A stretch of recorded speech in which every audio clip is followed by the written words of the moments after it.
Only on Atlanta News First, we have just learned how cyber criminals were able to hack Fulton County, crippling government services back in February. Atlanta News First, Patrick Quinn is live at 5 at the Fulton County Government Center. Patrick, you spoke exclusively with county leaders about this today.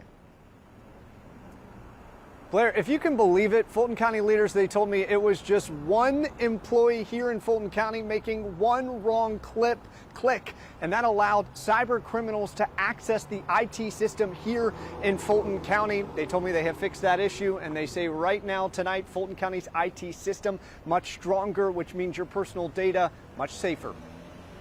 Someone clicked on something they shouldn't with elevated rights that allowed them to get a foothold into our environment and then move through it to then take over and compromise core components of our infrastructure. Fulton County Chief Information Officer Kevin Kerrigan, in a rare interview, said that in January, one person with one wrong click crippled the county, allowing the suspected ransomware group Lockbit to breach the county's IT system.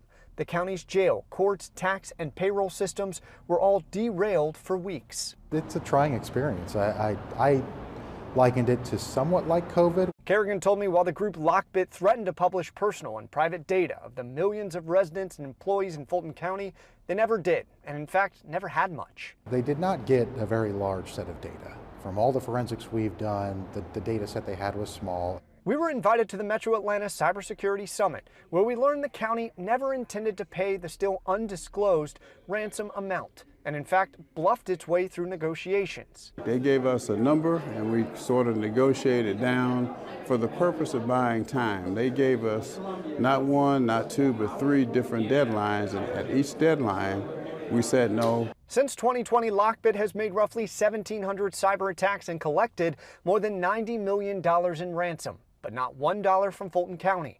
Since the breach, the county has invested millions to further strengthen the IT system, now largely cloud-based. And there's more multi-factor authentication in place for employees, so one mistake doesn't cost and compromise the county. Our infrastructure, our systems, our teams are more tightly connected. I think our systems are more secure than they ever were before.